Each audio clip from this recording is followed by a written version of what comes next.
Buram Aceh nyo alhamdulillah sedang menjadi pakem untuk mencoba menarik kembali apa sih fungsi merapai atau kesenian di Aceh tersebut. Jadi Buram salah satu komunitas di Banda Aceh yang coba ingin mencapai kembali esensi merapai itu sendiri apa sebenarnya. Jadi seni bukan hanya hiburan semata, karena seni tanpa ada arti hanya tarian belaka, kata Rumi. Jadi kami komunitas Buram insyaAllah membawakan dua syair dan kafun, iaitu tentang 8 buah punca dalam sebuah kehidupan, dan juga setiap kegiatan itu ada penutup. Maka yang kedua akan kamoba penutup rapai, dan insyaAllah juga akan tak iringi Bang Fadli Padi insyaAllah nantinya.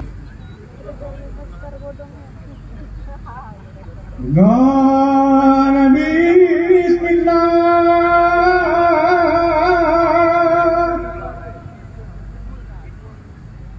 awahai ponturah mengizin Allah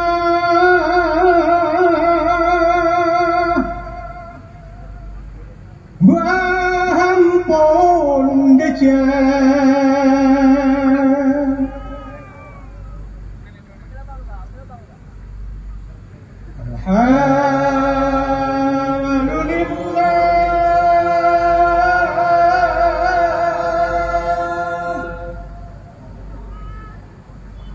Puja ke Allah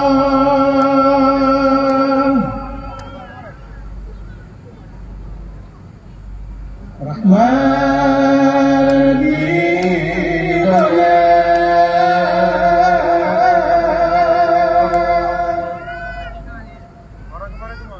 Hadamani Allah.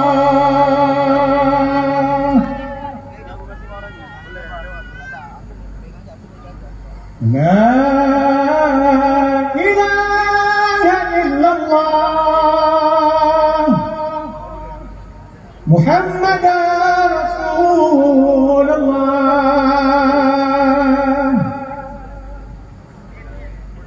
La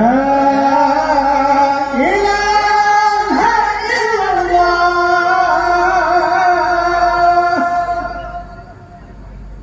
Muhammadan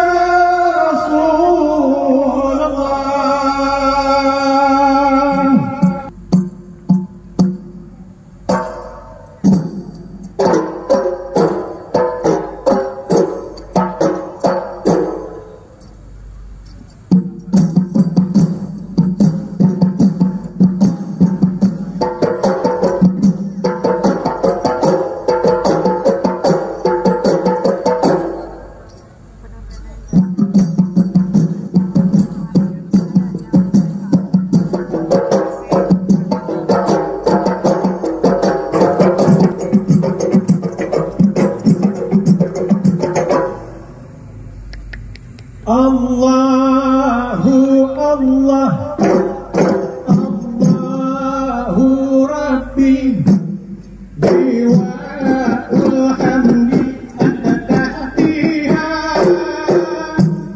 liwa'ul hamdi bayan Muhammad kalimah masurada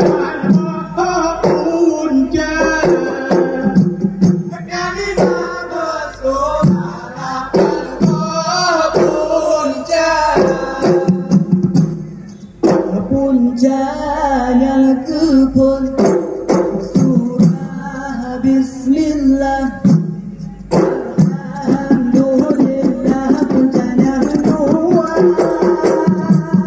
puncanya kelihatan apa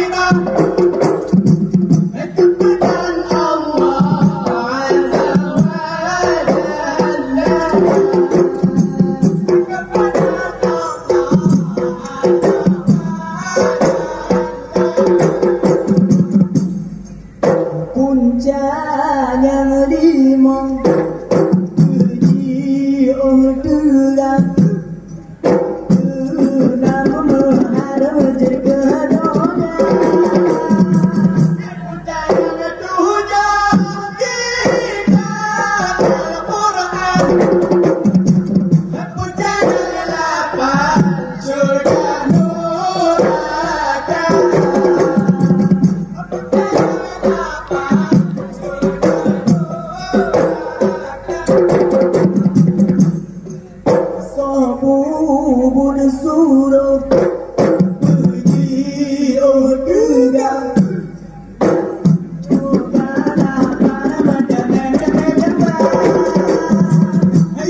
Thank you.